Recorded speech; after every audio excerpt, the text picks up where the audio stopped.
Hi guys, welcome back to my channel. It's Layla here again. I'm back to back filming, so if you recognise my clothes, my hair, this makeup and my dodgy fake tan, it's because I am back to back filming, so it's the same outro as my gel removal video, but this is a video on how to actually reapply those gels. So as I said in my last video, I actually trained as a nail technician last year, so this is all professional tips. Everything that I am telling you is sort of industry practice. So if you want to know how to reapply those gels in the fastest, most easiest way that I can explain it, then please do keep watching. So the first thing you'll need is a buffer. You'll also need a nail file, and if you want to keep those cuticles in check, I would also recommend a nail pusher, cuticle pusher and a nail clipper. You'd also need some NAS 99 spray, which is basically just a cleaning spray, and as an optional extra you'll want some hand cream. Bond-aid is also a must-have. You need some lint-free wipes or cotton rounds, and you'll also need a top and bottom coat.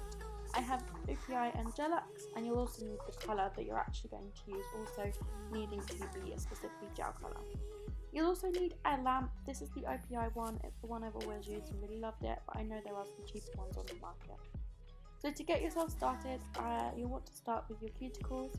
Now you can use some hand sanitizer just to soften up the cuticles. You want something that's gel based. Using your cuticle pusher, you'll need to gently push back the cuticle. Now this shouldn't hurt because of the gel that you've used already should soften the cuticle enough, but it might be a little bit uncomfortable if you're not used to it. You'll then want to take your cuticle nippers and just get rid of any dead skin that's around your nails or hanging nails that are coming off. Again, this might be a little bit scary if you haven't done this before, but it really doesn't hurt. It just takes practice. And then you want to shape your nail using your nail file into your desired shape. I like square nails, but people do say that if you want your gels to last longer, a round shape is more practical.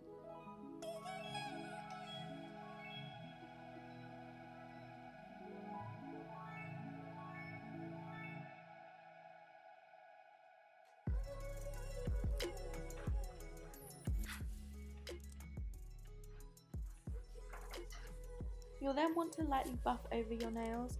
This will just get rid of any kind of moisture that's sitting on the nail and also levels out the bed to make sure that everything is prepped for when you put some paint. You then need to get rid of all the dust that's been created from the filing and buffing.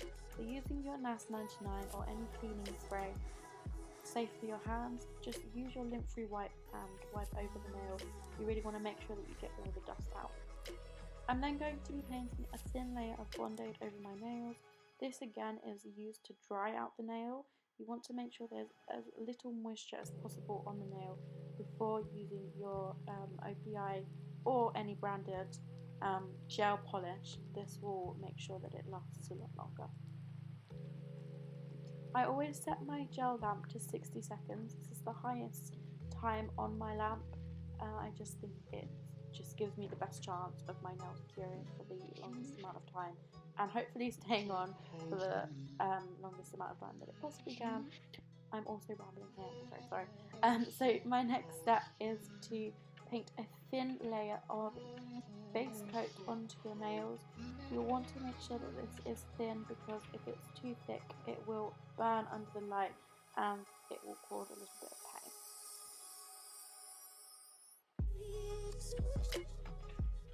You can then go in with again a thin layer of the colour that you're using. If you're curious, this colour is Bertha in Barcelona, also an OPI gel colour. It's really important that you go in with a thin layer. If you layer it up too thickly, it won't cure properly and you'll end up having to remove the paint to start again.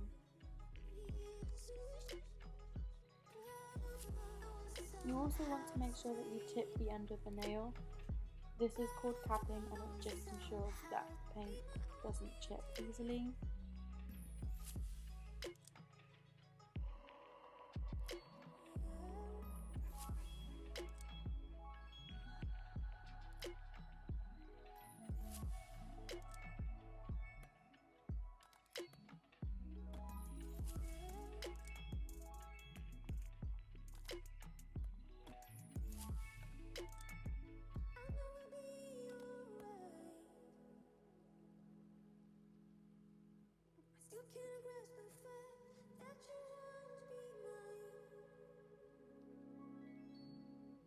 Once you've applied the first layer, you want to put that under the light again for 60 seconds or however long you prefer to do it. And then you just want to repeat this for as many coats that you need. I usually do 2, depending on how dark the colour is. If it's a darker colour, you might get away with 2. If it's more of an opaque colour, then you will want to do at least 3.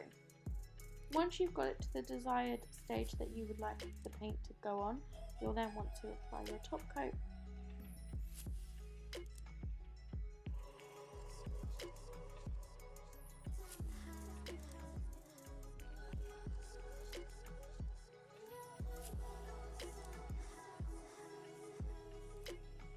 Another tip I have is making sure that your hand is quite far to the back of your gel light. I know with the OPI one, if it isn't, it can prevent it curing properly. There's also been some problems with thumbs not curing, but that can also be solved by inserting your thumb more than once. Once you've applied all the coats, you then want to go in with your NAS 99 spray on a lint-free white to remove the sticky top layer on top of the nails. If you don't do this, then you might get dust and all sorts on the nail and it just won't look pretty. So yeah, that definitely needs removing, making sure you scrub hard, and don't be alarmed if you see a little bit of paint come off on the white. This is normal. You can then apply your hand cream. It's really important that you do this after you've done your paint because it can make your nail beds oily, and as I mentioned before, that is a definite no. And as a last optional step, I like to apply a little bit of cuticle oil to my cuticles just to nourish them and to just finish the manicure off. And once complete, your nails should look something like this.